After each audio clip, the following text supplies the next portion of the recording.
ခင်ဗျားတို့ဒေဂျာဘူးဆိုတဲ့စကားလုံးကြားဘူးကြတယ်မဟုတ်လားဥပမာဗျာခင်ဗျားကတခါမှမရောက်ခဲ့ဘူးတဲ့နေရာတစ်ခုကိုရောက်သွားမယ်ရဲအောင်ချင်းမှာပဲအဲ့ဒီနေရာမှာရှိတဲ့နေရာတွေအတန်တွေပတ်ဝန်းကျင်တွေကြည့်ပြီးတော့ငါဒီနေရာကိုရောက်ခဲ့ဘူးသလိုပဲဆိုတဲ့ခံစားချက်မျိုးနောက်တစ်ခုကခင်ဗျားလူပြောတဲ့စကားပြောနေမယ်ပြောနေရင်ငါဒီလူနဲ့အရင်တော့စကားပြောဘူးလားမသိဘူးတဲ့ခံစားချက်မျိုးအဲ့လိုခံစားချက်မျိုးအဲ့လို phenomena မျိုးကိုဒေဂျာဘူးလို့ခေါ်ပါတယ်ဒီနေ့ဗီဒီယိုလေးမှာတော့ဒေဂျာဘူးဆိုတာဘာလဲဒေဂျာဘူးနဲ့ပတ်သက်တဲ့ထူးဆန်းတဲ့ theory တွေကဘာတွေလဲဆိုတာကိုပြပြသွားမှာဖြစ်ပါတယ်ဆိုတော့ထုံးတဲ့နိုင်ပဲကျွန်တော်ရဲ့ဗီဒီယိုလေးတွေကိုသဘောကျတယ်ဆိုရင်အားမနာနဲ့ like နဲ့ comment ပေးခဲ့လို့ရပါတယ်ဆိုတော့ကျွန်တော်တို့ဗီဒီယိုလေးကိုစလိုက်ကြရအောင်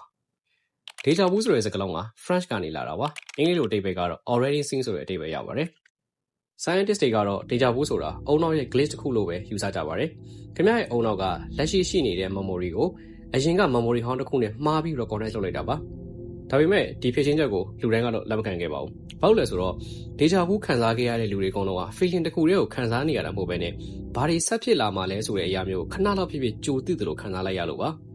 ဒါကြောင့်ပဲ internet ပေါ်မှာ theory တွေစပြီးတော့ထွက်လာခဲ့တယ်တချို့ကတော့ဒေဂျာဘူးဟာ parallel universe memory လို့ယုံကြည်ကြတယ်ဒီ theory ရဲ့ universe ကတိုင်းတိုင်းတစ်ခုတည်းမဟုတ်ဘူး parallel universe တွေအများကြီးရှိတယ်တချို့အချိန်တွေမှာခင်ဗျားရဲ့အုံနောက်ကတိုင်းတိုင်းတစ်ခုကနေပြီးတော့နောက်တစ်ခုကိုကျော်သွားပြီးတော့အရင်က memory အဟောင်းတစ်ခုကိုပြန်ပေါ်လာလို့ပြောကြတာပါ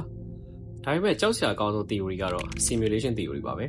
ဒီနေရာမှာ simulation theory ဘာလဲမသိတဲ့လူတွေအတွက်ကျွန်တော်နောက်ထပ် video တွေမှာအသေးစိတ်ရှင်းပြပေးပါမယ်